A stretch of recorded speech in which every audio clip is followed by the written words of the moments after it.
The flight attendant's voice carried across the entire first-class cabin as she told Griffin Ashcombe, in front of 30 passengers, that his upgrade voucher was clearly invalid, and that he and his 8-year-old daughter needed to gather their things and move to the back of the plane immediately, and neither of them knew yet that the cockpit door was about to open, and everything was about to change. Before we continue, if you believe in kindness and second chances, take a moment to like this video, drop a comment, share it with someone who needs hope today, and subscribe to Kindness Inspire, because this story is about to remind you that dignity always finds its witnesses.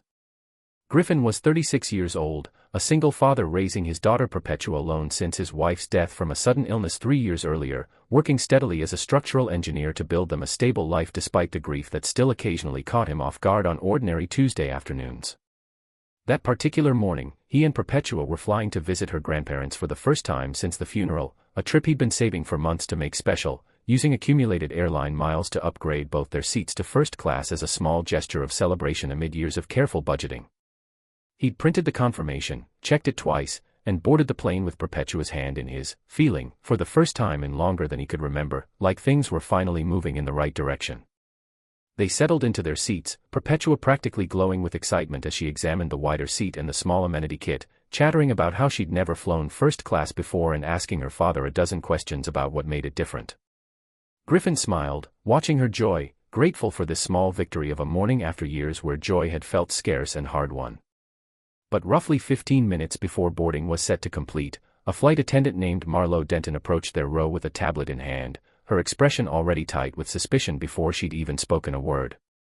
She informed Griffin, loudly enough for surrounding passengers to hear, that there appeared to be a discrepancy with his upgrade voucher, that the system showed it as redeemed already, and that he would need to relocate to economy immediately so the seats could be reassigned to another passenger. Griffin, calm at first, pulled up the confirmation email on his phone, showing her the voucher code clearly, explaining that he'd triple-checked everything before the flight and that whatever discrepancy existed was almost certainly a system error rather than any wrongdoing on his part. Marlo barely glanced at his phone before insisting the airline's internal system took precedence over any customer-facing confirmation, her tone growing sharper, tinged with an impatience that suggested she'd already decided he was lying before the conversation began. What followed was 15 minutes of quiet humiliation that Griffin would replay in his mind for weeks afterward.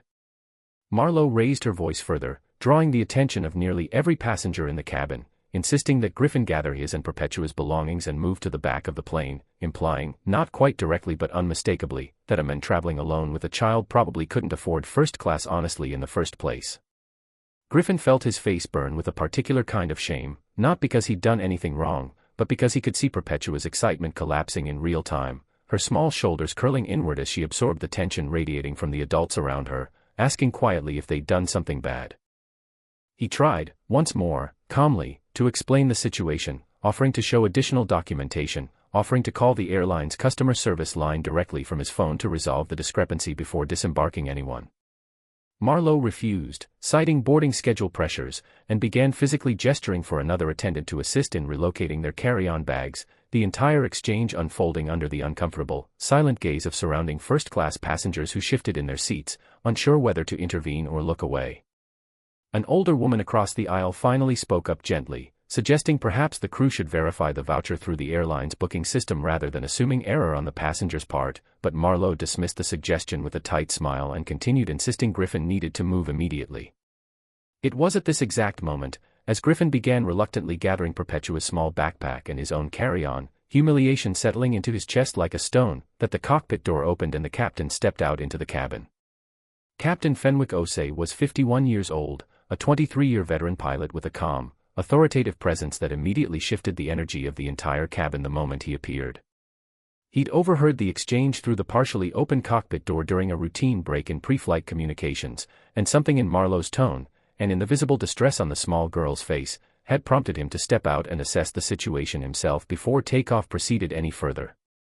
He asked, in a voice that was firm but not unkind, what exactly the issue was, and Marlo, visibly flustered by his sudden presence, repeated her claim about the invalid voucher. Captain Osei asked to see the confirmation himself, taking Griffin's phone gently and reviewing the code displayed on the screen with careful attention, then requesting the tablet Marlo had been using to cross-reference the airline's internal booking system. Within under 2 minutes, standing in the aisle while the entire cabin watched in tense silence, Captain Osei found the actual source of the discrepancy, a data entry error on the airline's end had duplicated a voucher code across two separate reservations, an internal system failure that had nothing whatsoever to do with Griffin's booking being fraudulent or invalid.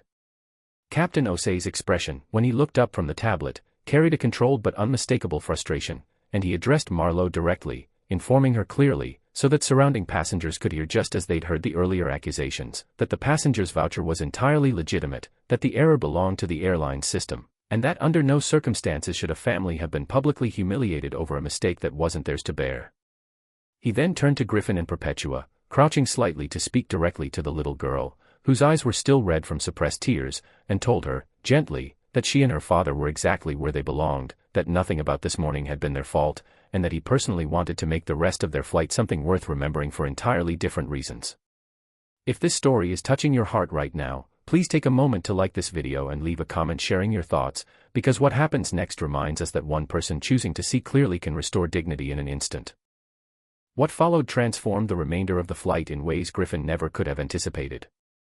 Captain Osei arranged for Perpetua to visit the cockpit briefly before departure, something highly unusual but which he personally authorized given the circumstances, allowing her to sit briefly in the co-pilot's seat and see the instrument panels up close while he explained, patiently and warmly, how the plane actually worked.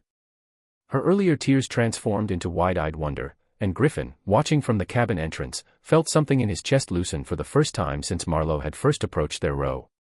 The captain also quietly requested that a different flight attendant handle their row for the remainder of the flight, and ensured, through a brief word with the lead attendant, that Griffin and Perpetua would be looked after with the same care as every other passenger who hadn't been wrongly accused of dishonesty in front of strangers. News of the incident spread quickly among the other first-class passengers, many of whom had witnessed the entire exchange and felt a collective relief at seeing it resolved with such clear, decisive fairness.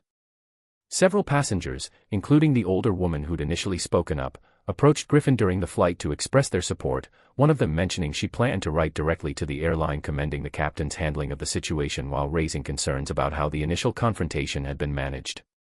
By the time the plane landed, word of the incident had reached airline management through multiple channels, and within days, the airline issued a formal apology to Griffin, along with a significant travel credit and confirmation that the internal booking error had been corrected system-wide to prevent similar situations for other passengers.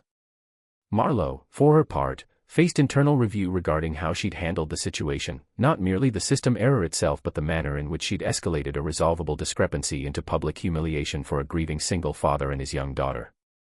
Griffin, when asked by airline representatives afterward whether he wanted to pursue further complaint, said simply that he hoped the airline would use the situation to better train staff on handling errors with basic human dignity, that his goal had never been punishment but simply to be treated fairly, especially in front of a daughter who was still learning what the world owed her and what it didn't. Before this story ends, if it moved you even a little, please comment the word dignity below, because sometimes the smallest acts of fairness restore a person's faith in humanity when they need it most. Months later, Griffin received a handwritten letter from Captain Osei, who had apparently kept in touch with the airline's customer relations team about the family's well-being, checking in simply to ask how Perpetua's visit with her grandparents had gone and to mention that he still remembered her wide-eyed wonder in the cockpit that day. Griffin wrote back, thanking him not just for correcting an error but for the way he'd done it, publicly and unhesitatingly, restoring in front of an entire cabin what had been publicly taken away. Perpetua, for her part, decided that day that she wanted to become a pilot herself, taping a photograph of the cockpit instrument panel above her bed, a small girl's dream born not from the humiliation of that morning but from the moment a stranger in uniform chose to make things right, proving to a father and daughter both that dignity, once threatened, can still be fully and publicly restored by someone willing to simply tell the truth out loud. Claude is AI and can make mistakes. Please double-check responses.